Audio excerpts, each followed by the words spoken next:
Antes de mergulhar nessa história incrível, lembre-se de se inscrever no canal e ativar as notificações. Aqui cada história tem algo a dizer, e você não vai querer perder nenhuma. Lembro-me daquele dia como se o tempo tivesse parado. O sol brilhava através das cortinas da casa que eu tanto amava, mas em vez de calor, senti um frio gélido me envolver. Passei anos trabalhando, economizando, pintando aquelas paredes com minhas próprias mãos, escolhendo cada detalhe para que minha filha pudesse crescer com conforto e segurança. Hoje finalmente eu lhe entregava as chaves. Pensei que seria um momento de orgulho, um gesto de amor e confiança. Imaginei-a sorrindo, me abraçando e dizendo que estava pronta para enfrentar o mundo graças a tudo que eu lhe havia dado. Mas suas palavras foram como um soco. Agora não preciso mais de você. Vá embora. Fiquei paralisada, sem conseguir respirar. Meu coração batia forte no peito, como se quisesse escapar. Como ela pôde proferir aquelas palavras com tanta frieza na casa onde ela riu, chorou e cresceu? O silêncio se instalou pesado e opressivo. As paredes, testemunhas da nossa história, pareciam refletir o julgamento da minha filha, acusando-me de amar demais, de estar presente demais.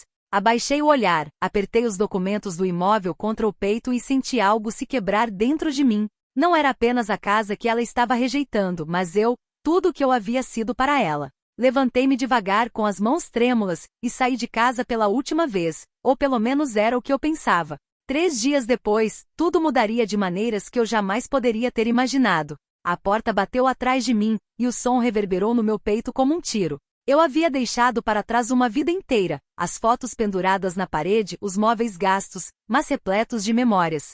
O cheiro do café da manhã e as gargalhadas de outrora. Instintivamente guardei a chave no bolso, antes de me lembrar de que ela não me pertencia mais. A casa agora pertencia à minha filha. Emily, meu único filho. Aquele por quem eu sacrifiquei tudo. Caminhei lentamente em direção ao carro estacionado em frente ao portão. O motor tossiu antes de pegar, como se também se recusasse a sair. Dirigi sem rumo, as lágrimas embaçando minha visão. Sem saber ao certo para onde ir, meu mundo simplesmente desabou sem um som, sem uma explicação. Reflete sobre as suas palavras repetidas vezes.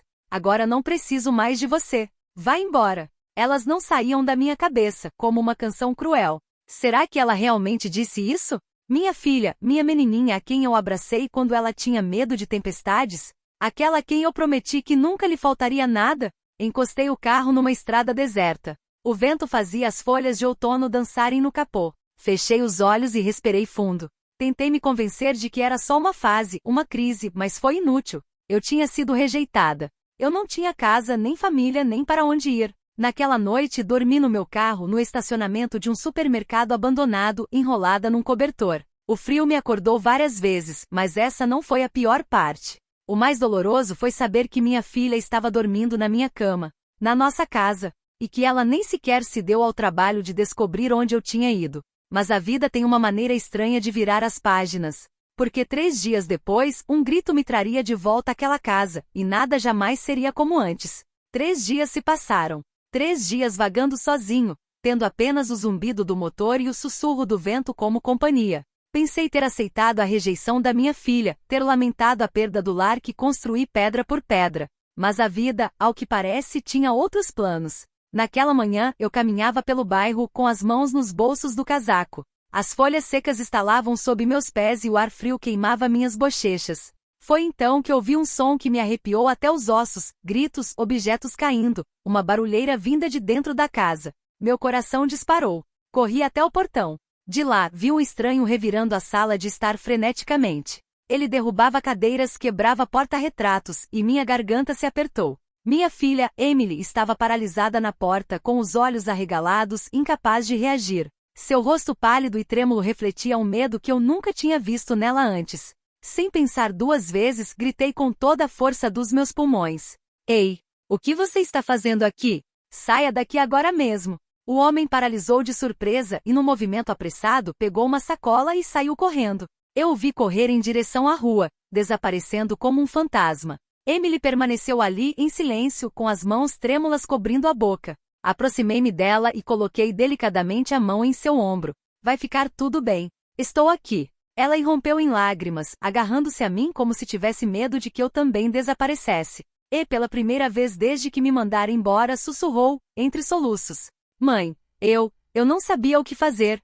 Obrigada por ter voltado. Senti uma onda de alívio e dor ao mesmo tempo. A aspereza de suas palavras se desfez diante do perigo real. Emily finalmente entendeu que minha presença não era um fardo, mas um refúgio. E eu, apesar da dor e da humilhação dos dias anteriores, encontrei forças para ficar, porque o que acabará de acontecer não podia ser ignorado. Esta casa não era apenas um teto sobre a minha cabeça. Era o símbolo do nosso vínculo, frágil mas indestrutível. Após o incidente com o ladrão, um silêncio sepulcral tomou conta da casa. Emily e eu estávamos sentadas na sala de estar, cercadas pelo caos que o intruso deixará para trás. Molduras quebradas, almofadas espalhadas.